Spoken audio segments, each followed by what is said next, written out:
저희가 지난 시간에는 하나님께서 모세를 통하여 그 홍해바다 앞에 있던 이스라엘 백성들을 구원하시는 것을 살펴보았습니다. 앞에는 홍해바다, 뒤에는 애굽의 군대가 추격해오고 있는 그 상황 속에서 이스라엘 백성들은 모세를 원망하였습니다. 왜 우리를 광야로 이끌어내어 죽게 하느냐? 우리가 차라리 애굽 사람을 섬기는 것이 좋을 뻔했다라며 그 믿음 없는 모습에도 불구하고 모세가 어떻게 담대하게 선포하였습니까? 너희는 두려워하지 말고 오늘 여호와께서 너희를 위하여 행하시는 그 구원을 보라. 여호와께서 너희를 위하여 싸우시리니 너희는 가만히 있을지니라. 그러면서 모세가 하나님의 말씀대로 지팡이를 들고 그 손을 바다 위로 내밀었을 때에 홍해바다가 갈라진 것을 우리가 잘 알고 있습니다. 출애굽기 14장 29절 말씀 보시게 되면 이스라엘 자손이 바다 가운데를 육지처럼 걸어갈 때 그 물이 좌우의 벽이 되었습니다. 이토록 놀라운 광경을 우리가 본다면 과연 어떤 기분이 들겠습니까? 더구나 모세가 다시금 손을 내밀었을 때에 그 이스라엘을 추격하던 애굽의 군대를 바다가 다시금 하나가 되어 그들을 덮쳤습니다. 이 놀라운 역사를 경험한 뒤에 이스라엘 백성들이 무엇이라고 고백하냐면 출애굽기 14장 31절 말씀에 그 큰 능력을 보았으므로 백성이 여호와를 경외하며 여호와와 그의 종 모세를 믿었더라 고백합니다. 사실 그 이전에 그 애굽을 부수었던 10가지 재앙을 경험했음에도 불구하고 여전히 불신과 원망이 가득했던 그 이스라엘 백성들이 진정 살아계신 하나님의 능력을 깨닫게 된 것이었습니다. 이스라엘 노예로 삼았던 그 애굽 백성들에 대한 통쾌한 승리였고 그들이 믿음이 자라갔던 굉장한 사건이었습니다. 그리고 이제 애굽을 떠난 지 3개월이 되었을 때에 이스라엘이 시내산에 도착합니다. 하나님께서 그때 이스라엘 백성들과 언약을 체결하시죠. 그 언약의 내용이 무엇인지 출애굽기 19장 5절과 6절 말씀을 제가 읽겠습니다. 세계가 다 내게 속하였나니 너희가 내 말을 잘 듣고 내 언약을 지키면 너희는 모든 민족 중에서 내 소유가 되겠고 너희가 내게 대하여 제사장 나라가 되며 거룩한 백성이 되리라. 너는 이 말을 이스라엘 자손에게 전할지니라. 아멘. 하나님께서 이스라엘을 선택하셔서 제사장 나라, 거룩한 백성이 되게 하시겠다고 말씀하십니다. 놀라운 하나님의 은혜이죠. 애굽의 노예에 불과했던 그들을 지금 세상 모든 민족이 부러워할 만한 그 놀라운 자리로 부르신 것이었습니다. 하지만 여기에는 한 가지 조건이 있죠. 그 출애굽기 19장 5절 말씀에 무엇이라고 말하였습니까? 너희가 내 말을 잘 듣고 내 언약을 지키면이죠. 하지만 이것이 너무 어려운 조건이겠습니까? 너희가 나와 언약을 지켜야 된다는 것이 사람이 도저히 지킬 수 없는 어떤 불가능한 명령을 지금 조건으로 삼고 계신 것입니까? 그런 것이 아니죠. 하나님을 하나님으로서 대접하라고 하는 마땅한 명령이었습니다. 그 앞에 있는 출애굽기 19장 4절 말씀을 보시게 되면은 이렇게 말씀하십니다.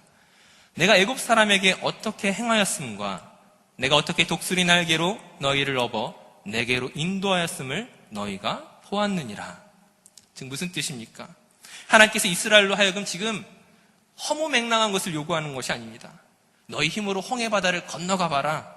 애굽 군대와 싸워 이겨라. 너희가 나의 백성이 될 수 있는지 너희가 증명해봐라. 이런 것이 아니라는 것이죠.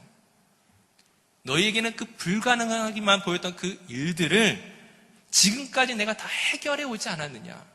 앞으로도 내가 너희를 보호하고 지키고 인도해내겠다.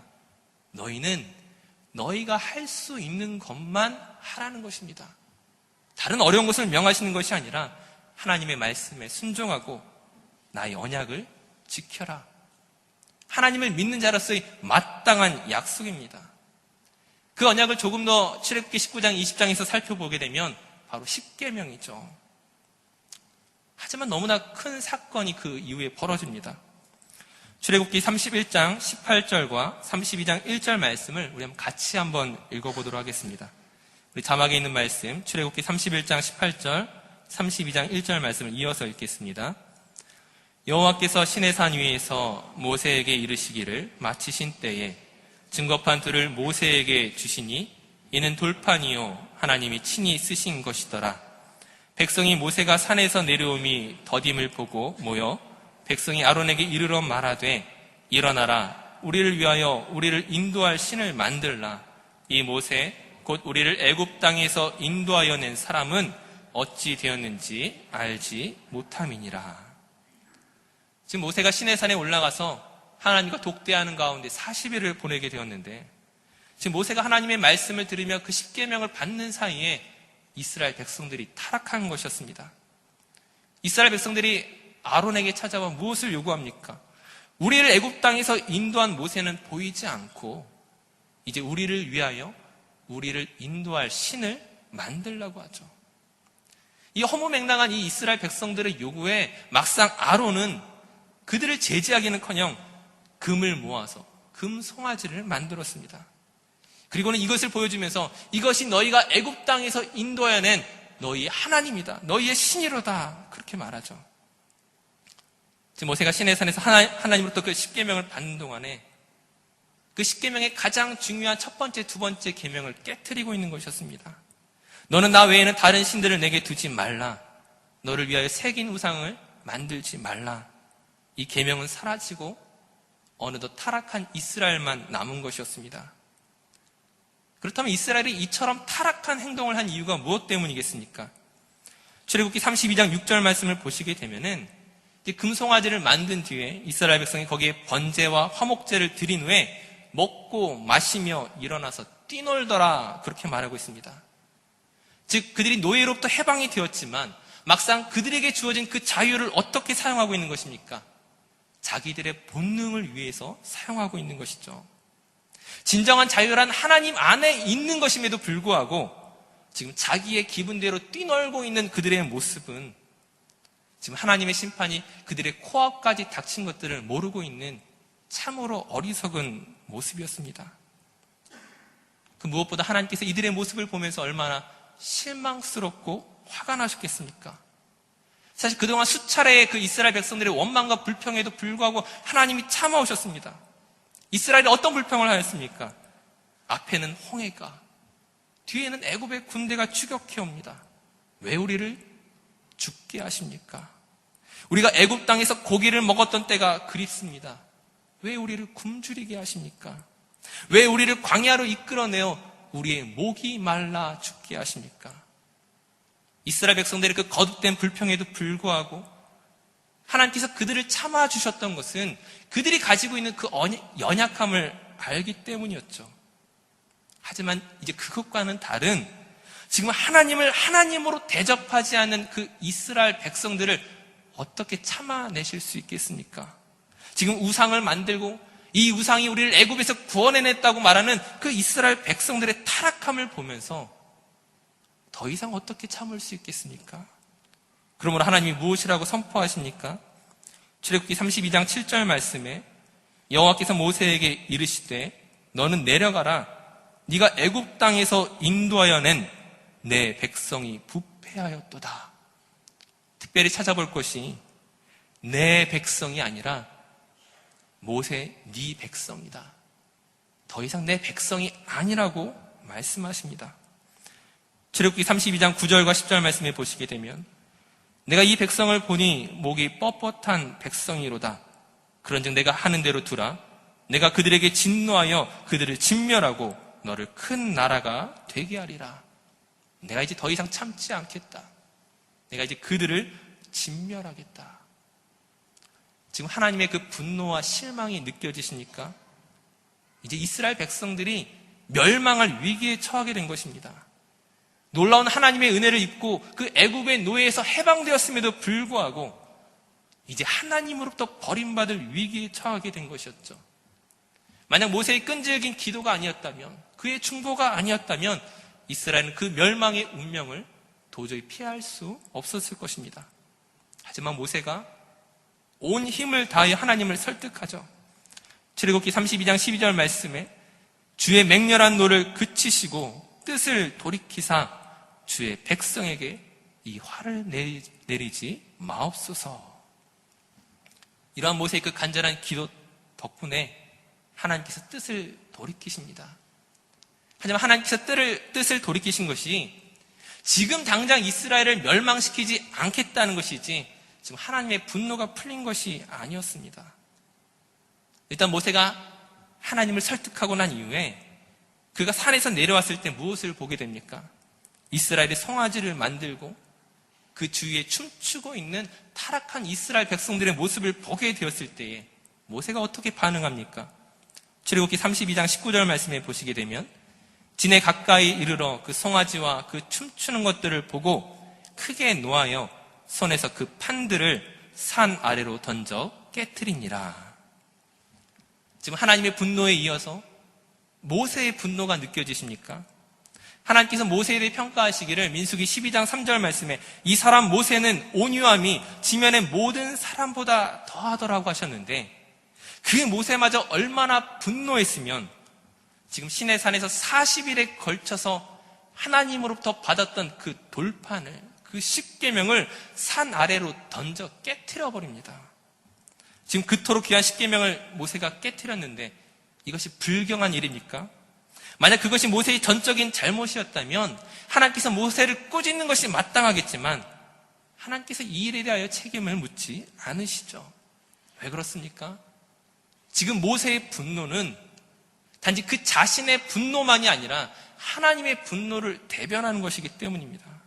지금 모세가 십계명 돌판을 깨트렸지만 이것은 하나님께서 언약을 깨트리신 것이 아니라 이스라엘이 하나님과의 언약을 깨트린 것임을 상징적으로 보여주고 있는 것이죠.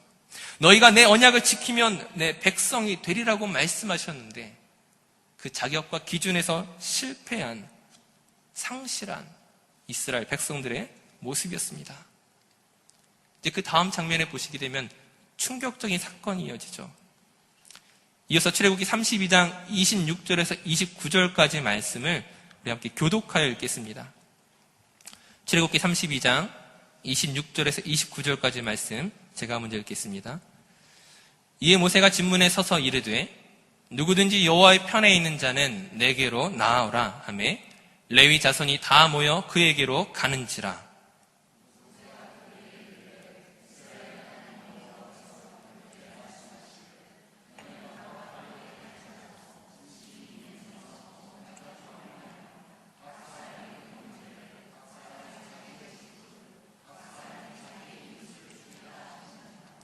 레위 자손이 모세의 말대로 행하매 이날의 백성 중에 3,000명 가량이 죽임을 당하니라.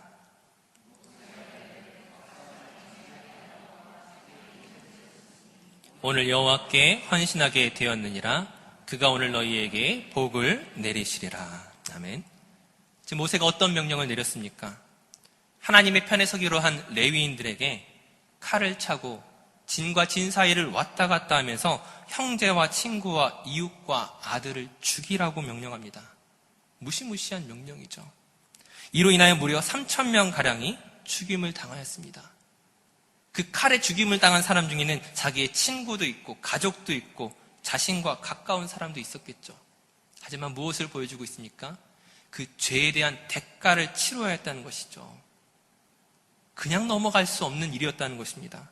그리고 그것을 무엇이라고 표현합니까? 29절 말씀에 오늘 여호와께 헌신하게 되었느니라. 우리는 하나님께 헌신이란 말을 자주 사용하지만 막상 이 헌신은 지극히 어려운 일입니다. 하나님께 올바른 헌신을 하기 위해서는 먼저 죄에 대한 분명한 회개가 필요한데 이것은 단지 말뿐인 회개를 이야기하는 것이 아니라 자신에게도 지독한 아픔을 선사하는 것입니다. 내가 가장 사랑하는 것을 포기하는 것으로 시작하는 것. 바로 그것이 헌신의 참 의미라는 것이죠. 그런데 그보다 더 놀라운 것이 무엇이냐면, 더 충격적인 것이 무엇이냐면, 우리가 생각하기에는 이 정도로 헌신하면 됐겠지라고 생각했는데 그렇지 않다는 것입니다. 지금 자기의 가족과 형제와 이웃과 친구를 칼로 죽였는데 아직 끝나지 않았다라는 거예요. 그 다음날 모세가 하나님께 나아갑니다. 출애굽기 32장 32절에 우리가 잘 아는 그 기도를 하죠. 이제 그들의 죄를 사하시옵소서. 그렇지 아니하시오면 원하건대 주께서 기록하신 책에서 내 이름을 지워버려 주옵소서. 지금 자기의 생명을 걸고 하나님의 은혜를 구하고 있습니다. 하지만 이스라엘의 그 헌신과 그 모세의 간절한 기도에도 불구하고 하나님이 무엇이라고 응답하십니까? 오늘 본문 말씀이었던 출애굽기 33장 1절에서 3절까지의 말씀을 제가 읽겠습니다. 여호와께서 모세에게 이르시되 너는 네가 애굽 땅에서 인도하여 낸 백성과 함께 여기를 떠나서 내가 아브라함과 이삭과 야곱에게 맹세하여 내 자손에게 주기로 한 그 땅으로 올라가라. 내가 사자를 너보다 앞서 보내어 가나안 사람과 아모리 사람과 헷 사람과 브리스 사람과 히윗 사람과 여부스 사람을 쫓아내고 너희를 적과 꿀이 흐르는 땅에 이르게 하려니와 나는 너희와 함께 올라가지 아니하리니 너희는 목이 곧은 백성인지 내가 길에서 너희를 진멸할까 염려함이니라 하시니. 지금 하나님이 무엇이라고 말씀하고 있습니까? 너희는 여전히 내 백성이 아니라는 것이죠. 모세 너희 백성이라는 것입니다. 하나님께서 사자를 보내어서 이스라엘 백성을 그 가나안 땅으로 인도해 내시겠지만 그것은 내가 모세 너를 보아서 도와주는 것일 뿐 나는 이스라엘 백성들과 함께하지 않겠다. 하나님의 분노가 풀리지 않은 것이었습니다. 내가 모세 너를 도와주겠지만 그들은 내 백성이 아니야. 난 여전히 그들이 싫다. 말씀하는 것이죠. 하나님이 준엄한 말씀 앞에 이스라엘 백성이 무엇을 알게 되었습니까? 지금 그들이 하나님을 떠난 것이, 하나님을 버린 것이, 하나님의 언약을 깨트린 것이 지금 얼마나 심각한 일이었는지, 지금 그들 가운데 3,000명이 죽어나가고 그 모세가 자기의 생명을 드리며 기도하는 그 순간에도 불구하고 하나님의 분노가 풀리지 않는 심각한 일이었음을 그제서야 깨닫게 된 것이죠. 지금 그들 가운데 우리가 그래도 가나안에 가게 되었다라고 좋아하는 사람이 있겠습니까? 출애굽기 33장 4절 말씀에 백성이 준엄한 말씀을 듣고 슬퍼하여 한 사람도 자기의 몸을 단장하지 아니하니 그 어느 한 사람 예외 없이 지금 모두 슬픔에 빠진 것이었습니다. 가나안에 가느냐 안 가느냐 문제가 아니라 하나님께 버림받은 백성이었다는 그 사실이 그들에게 충격이었죠. 이 절망스러운 상황 속에서 모세가 다시금 하나님 앞에 나아갑니다. 출애굽기 33장 15절 말씀에 모세가 여호와께 아뢰되 주께서 친히 가지 아니하시려거든 우리를 이곳에서 올려보내지 마옵소서. 지금 하나님도 포기하지 아니하시지만 모세도 포기하지 않습니다. 지금 모세도 배수진을 치고 있죠. 지금 우리의 목적지는 가나안이 아닙니다. 하나님이 함께 가지 않는 그 가나안이 우리에게 무슨 의미가 있습니까? 그것이 아무리 적과 꿀이 흐르는 땅이라 할지라도 하나님이 나의 하나님이 아니신다면, 이스라엘 백성이 하나님이 아니시라면 무슨 의미가 있습니까? 하나님 친히 가지 아니하시면 한 발자국도 움직이지 않겠습니다. 배수진을 치는 것이죠. 이런 모세를 보면서 하나님의 마음이 어떠했을까요? 아니 지금 하나님을 협박하는 거야? 그렇게 생각하셨을까요? 사실 모세는 이번 일에 아무런 잘못이 없었죠. 그는 하나님의 분노의 대상이 아니었습니다. 하나님께서 모세에게 말씀하실 때에 내가 이스라엘 백성들을 진멸하고 모세 너를 통하여 차라리 새로운 민족을 만들어내겠다. 너는 아무런 잘못이 없으니까 내가 너를 통하여 새롭게 하겠다라고 제안을 하십니다. 그 제안에도 불구하고 모세는 거절하죠. 이스라엘을 향한 그 중보를 멈추지 않습니다. 차라리 그 주님의 책에서 내 이름을 빼버리더라도 이스라엘 백성들을 용서하여 주시옵소서. 주님이 나와 함께 가지 아니하시면, 주님이 우리와 함께 가지 아니하시면 나는 움직이지 않겠습니다. 배수진을 칩니다. 자기 자신을 완전히 내놓고 지금 하나님과 담판을 벌이고 있는 것이죠. 결론적으로 말하면 그 모세를 보면서 하나님이 얼마나 기뻐하셨을까를 생각해 봅니다. 지금 하나님에게 무엇이 필요하냐면은 바로 모세처럼 이스라엘을 위하여 중보할 사람이 필요했던 것입니다. 왜 그러냐면 하나님은 어떤 분이십니까? 하나님은 거룩하신 분이죠.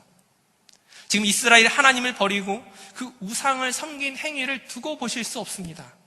만약 그들을 그냥 내버려 둔다면 거룩하신 하나님이 될 수 없는 것이죠. 동시에 하나님은 사랑이십니다. 이대로 이스라엘을 모두 심판하시고 광야에서 죽여버린다면 마찬가지로 하나님은 참 사랑의 하나님이 되실 수 없습니다. 즉 사랑과 공의라고 하는 딜레마에 걸려 있는 것입니다. 이 딜레마를 푸는 방법이 무엇입니까? 이 사건에 있어서 죄가 없었던 모세가 이스라엘을 대신하여 자기의 생명을 내놓는 것이었습니다.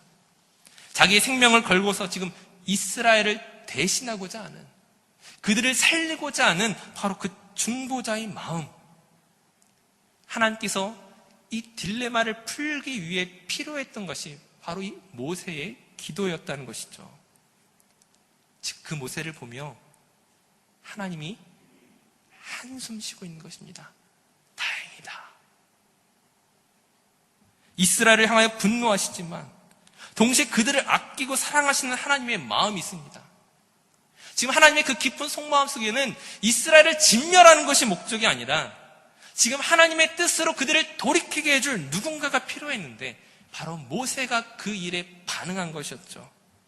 하나님의 공의와 사랑이라고 하는 그 딜레마를 해결하는 그 구원의 도구로서 모세가 사용된 것입니다. 바로 이것이 하나님이 일하시는 방법이었죠. 그 방법에 따라 오늘 저와 여러분이 구원받지 않았습니까? 죄로 인하여 죽을 수밖에 없는 우리가 어떻게 살아날 수 있습니까? 우리에게 아무리 많은 수고와 헌신과 노력이 있을지라도, 우리가 때로는 고행하고 또는 선을 행할지라도 우리로서는 하나님의 공의를 만족시킬 수 있는 방법이 없습니다. 죄인인 우리에게 필요한 것은 죄 없는 분의 우리를 향한 중보의 대가가 필요했죠. 예수께서 우리를 위하여 십자가에 죽으심으로 하나님의 공의로운 심판을 대신 지시고 우리를 하나님의 사랑 안에 그 자녀로 만드신 것이었습니다. 바로 모세가 했던 것처럼 예수 그리스도가 했던 일이었죠. 오늘 이 말씀이 우리에게 주는 메시지가 무엇이겠습니까? 예수님께서 저와 여러분의 중보자가 되셨던 것처럼, 그리고 모세가 이스라엘 백성들의 중보자가 되었던 것처럼 하나님의 사랑 안에 구원받은 저와 여러분이 이 세상을 향하여 중보자의 삶을 살아가야 한다는 것을 말씀드리고 싶습니다. 사랑하는 성도님들, 우리 신앙의 목표가 무엇입니까? 단순히 계명을 잘 지키고 예배를 잘 드리는 것, 봉사를 많이 하는 것, 물질로 헌신하는 것, 그런 것이 아니죠. 우리의 참된 중보자 되시는 그 예수님을 따라 그분의 섬김과 희생과 그 모양을 본받아 오늘 이 세상의 중보자로 저와 여러분이 나아가야 한다는 것입니다. 어떻게 나아갑니까? 여러분의 가족을 위하여 눈물로 기도하시기 바랍니다. 여러분의 친척과 이웃을 위하여 기도하셔야 됩니다. 이 땅에 아직 복음을 알지 못하는 그 사람들을 향하여 여러분들이 기도하셔야 됩니다. 단지 그 기도만의 문제가 아니라 그들을 향한 인내와 사랑과 섬김과 때로는 나의 모든 것을 던져서까지라도 그들을 구원하고자 하는, 그들을 돕고자 하는 예수 그리스도의 마음이, 모세의 마음이 오늘 저와 여러분에게 있는지 다시 한번 점검하셔야 된다는 것이죠. 그것이 무엇입니까? 하나님의 거룩한 언약 백성으로서의 사명이라는 것입니다. 하나님의 부르심을 입은 우리가 살아가야 할 목적이 거기에 있다는 것이죠. 과연 우리는 그렇게 살고 있습니까? 예배 드리는 것에 만족하지 마시고 남들보다 조금 더 나은 헌신을 한 것에 만족하지 마시고, 때로는 이스라엘 백성들이, 그 레위인들이 자기의 형제와 자기의 이웃과 자기의 친척을 칼로 치는 놀라운 헌신을 했음에도 불구하고 그것이 부족하다는 것이 아니라 하나님이 진정 우리에게 원하시는 것은 자기의 생명을 걸고 중보자의 삶을 살아가는 저와 여러분의 모습일 것입니다. 그런 중보자의 삶을 살아가는 저와 모든 성도들 되시기를 간절히 축원합니다. 우리 함께 기도하겠습니다. 이 시간 함께 기도하겠습니다. 그 범죄한 이스라엘을 위하여 모세가 기도하였던 것처럼 오늘 우리가 마땅히 기도의 삶으로 나아가야 되는데, 우리의 기도가 어디에 머물러 있습니까? 나의 평안과 나의 성공과 나의 안전과 나의 행복에만 머물러 있지 않습니까? 우리의 기도는 그렇게 갇혀있는 기도가 아니라 오늘도 복음을 필요로 하는 사람들, 바로 그들을 하나님께로 인도하는 중보자의 기도로 나아가야 합니다. 이 시간 혹시 우리에게 하나님께서 생각나게 하시는 사람이 있습니까? 그 사람을 위하여 기도하십시오. 그 사람을 위하여 나의 생명을 던지십시오. 그 사람을 위하여 하나님의 마음으로, 모세의 마음으로 달려가십시오. 하나님께서 주시는 마음을 따라 함께 기도하며 나아가겠습니다. 기도합니다.